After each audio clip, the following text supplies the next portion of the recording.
کے بعد آب زمزم کی طرف جانا ہے، پھر صحیح کرنی ہے، تو اگر مکروہ وقت نہیں ہے تو پڑھے جائیں گے. یہ پیش نظر رکھیے کہ جس طواف کے بعد سعی ہے اس میں طواف کے بعد مقام ابراہیم کے 2 نفل ہیں، اور جس طواف کے بعد سعی نہیں ہے اس میں زمزم کے بعد ملتزم کے بعد 2 رکعت نفل ہیں. یہی ہے نا، کیونکہ جس طواف کے بعد سعی ہے یعنی احرام کی حالت میں جو ہم طواف کرتے ہیں، عمرے کا جو طواف کرتے ہیں، اس میں طواف کے بعد مقام ابراہیم پر 2 رکعت نفل ہے، اس کے بعد ملتزم پر دعا ہے، اور ملتزم کی دعا کے بعد پھر بیر زمزم ہے، پھر بیر زمزم کے بعد سعی کرنی ہے. اور جو عام کپڑوں میں جیسے نفلی طواف کرتے ہیں تو اس میں طواف کے بعد پہلے ملتزم پر دعا ہے، پھر مقام ابراہیم کے 2 نفل ہیں. نفلی طواف عموماً گھر کے کپڑوں میں ہوتا ہے، تو نفلی طواف کے بعد پہلے ملتزم پر دعا ہے. ملتزم یہ کعبۃ اللہ شریف اور باب کعبہ اور حجر اسود کے درمیانی دیوار ہے، یہ آپ اسکرین پہ دیکھ رہے ہوں گے، یہ ملتزم شریف ہے. یہاں سے لپٹ کر دعا کرنا یہ افضل ہے. بلکہ سرکار علیہ السلام کی حدیث سے روایت ہے کہ میں جب جبریل کو دیکھنا چاہتا ہوں تو مجھے جبریل امین اس سے لپٹے ہوئے دکھائی دیتے. اور یہ اچھا ہے کہ اس میں دونوں ہاتھوں کو کعبۃ اللہ کی دیوار سے پر پھیلا دیا جائے، اور یا تو سر سے اونچا کر کے پھیلا دیں. کیا کیفیت ہوتی ہوگی حضور، یہ روایتوں میں ملتا بھی ہے کہ یہ آنسو بہانے کا مقام ہے، اور واقعی یہاں پر جاتے ہی انسان کی آنکھوں سے آنسو نکلنا شروع ہو جاتے ہیں. یہ رقت کا عالم ہے. میرے ایک طرف حجر اسود ہے اور ایک طرف باب کعبہ ہے، اور اگر انسان اپنا سینہ اس سے ملے، اپنے گال ملے، یہ نصیب والوں کو نصیب ہوتا ہے. وہی بات ہے یہاں پر بھی کہ رش کا بہت عالم. کوئی اور تصور بھی ہیں ملتزم پر بھی وہی ایک تو یہ بھی تصور کہ جیسے حجر اسود کے بارے میں ہے کہ سرکار دو عالم صلی اللہ تعالی علیہ وسلم نے اسے بوسہ دیا ہے، تو ملتزم پر آنا جو ہے یہ بھی سرکار دو عالم صلی اللہ تعالی علیہ وسلم سے ہے کہ آپ خانہ کعبہ کے ساتھ جو ہے وہ لپٹتے تھے. اور دوسرا یہ ہے کہ جیسے بیان کیا ہے کہ جبرائیل امین علیہ الصلوۃ والسلام جو ہے وہاں پر یعنی سرکار صلی اللہ علیہ وسلم نے فرمایا میں جب بھی جبرائیل امین علیہ السلام کو دیکھنا چاہتا تو میں دیکھتا ہوں کہ ملتزم سے لپٹے ہیں. اور پھر یہ ہے کہ یہ وہ مقام ہے جہاں پر اولیاء کرام، غوث، کتب، ابدال اور آئمہ، فقہا، محدثین، مفسرین، مجتہدین، یہ تمام کے تمام جو ہے وہ اس مقام سے لپٹتے رہے. تو ایک یہ مقام خود بے انتہا برکتوں والا ہے، اور دوسرا یہ ہے کہ ان سب بزرگوں کی برکتیں بھی وہاں پر جو ہے وہ شامل ہیں، موجود ہیں. تو آدمی ان سب کی برکتیں حاصل کرنے کی نیت سے وہاں پر لپٹتا ہے. تو بس آگے پھر جیسا جس کا ذہن ہے، جیسی وہ اپنے اوپر کیفیت طاری کرتا ہے، اور جس قدر اپنی محبت کو وہاں پر اجاگر کرنے کی کوشش کرتا ہے تو اسی کے مطابق اس کو وہاں پر فیض ملتا ہے. احرام کی حالت میں نہیں لپٹا جائے گا. احرام کی حالت میں خوشبو کے جو معاملات ہیں اس کی وجہ سے اجتناب کریں گے، کیونکہ کعبے کے غلاف پر خوشبو، جی ہاں، دیواروں پر بھی خوشبو لوگ مل دیتے ہیں، اس وقت نہیں لپٹیں گے، اس سے اجتناب کریں اگر گے. نہیں جگہ ملتی. اور خاص طور پر چونکہ رش کے معاملات جو گفتگو حجر اسود کے حوالے سے ہو چکی وہ یہاں پر بھی ہوگی. یعنی حجر اسود اور باب کعبہ کے درمیان کی دیوار اب اس کی سیدھ میں آ جائیں پیچھے، جی جی، اور وہاں مطلب کہ اپنے گناہوں سے لتھڑے ہوئے ہاتھ اٹھا کر اللہ کے حضور ہم دعا کریں. اور مقام ابراہیم پر بھی جو نماز کے بارے میں جو بیان ہو اس کے بعد بھی یہ سب قبولیت دعا کے مقام ہے. دعا کرتا رہے، تصور ہی کرتا رہے کہ بس اپنے رب سے التجائیں کرتا جا رہا ہوں، اپنے رب سے التجائیں کرتا چلا جا رہا ہوں. پھر زمزم پر آئیں گے. جی ہاں، آج کل تو سنا ہے کہ وہ کنواں مطلب نظر نہیں آتا، تو جہاں بھی زمزم دستیاب ہو اسے لے کر پئیں، ملیں، اتنا پئیں کہ مطلب کوکھے جو ہے بالکل بھر جائیں، پیٹ بھر کر پئیں، خوب اللہ کے بارگاہ میں دعائیں کریں. یہ بھی قبولیت کا ایک وقت شمار کیا گیا ہے.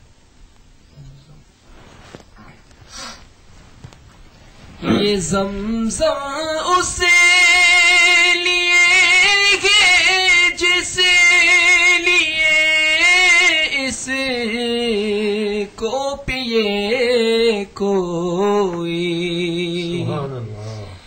یہ زمزم اسے لیے گے جس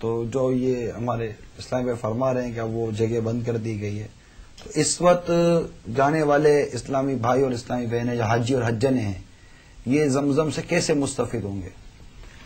وہ کنواں تو بے شک بند کر دیا گیا ہے، لیکن مطاف کے آخر میں ہی بڑے خوبصورت انداز سے نل لگا دیے گئے ہیں، اور جہاں پر گلاس بھی مہیا رہتے ہیں، تو وہ مقام وہاں پر حجاج جاتے ہیں اور وہاں سے زمزم بھرتے ہیں۔ اسلامی بہنوں کے لیے الگ مقام ہے، اسلامی بھائیوں کے لیے الگ مقام ہے۔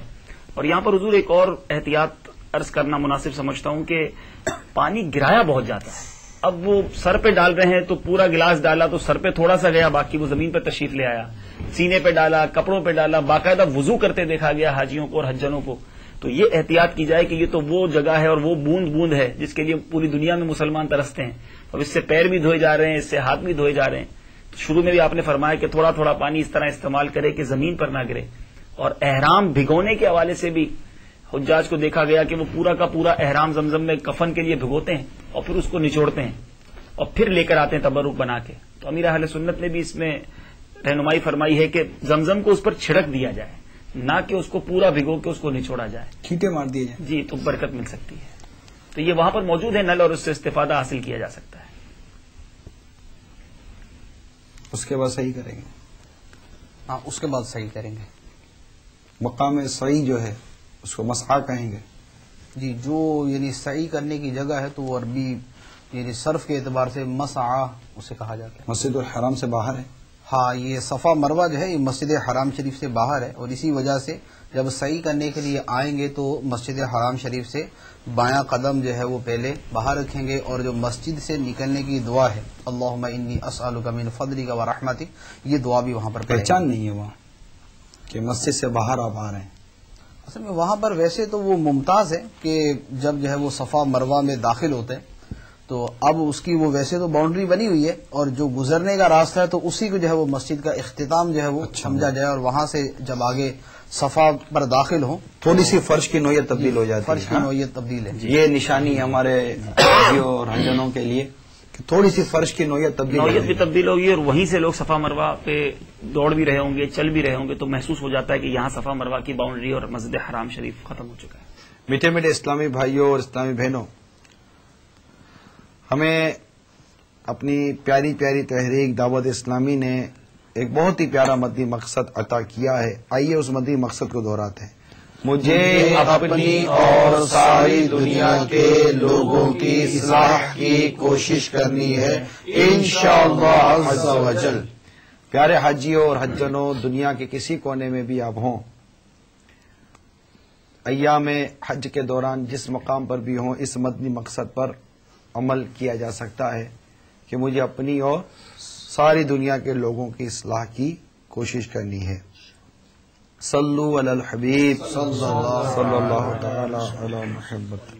لبيك اللهم لبيك لبيك لا شريك لك لبيك إن الحمد والنعمة لك والملك لا شريك لك لبيك اللهم لبيك لبيك لا شريك لك لبيك إن الحمد والنعمة لك والملك لا شريك لك لبيك اللهم لبيك لبيك لا شريك لك لبيك إن الحمد والنعمة لك والملك لا شريك لك لبيك اللهم لبيك لبيك لا شريك لك لبيك إن الحمد والنعمة لك والملك لا شريك لك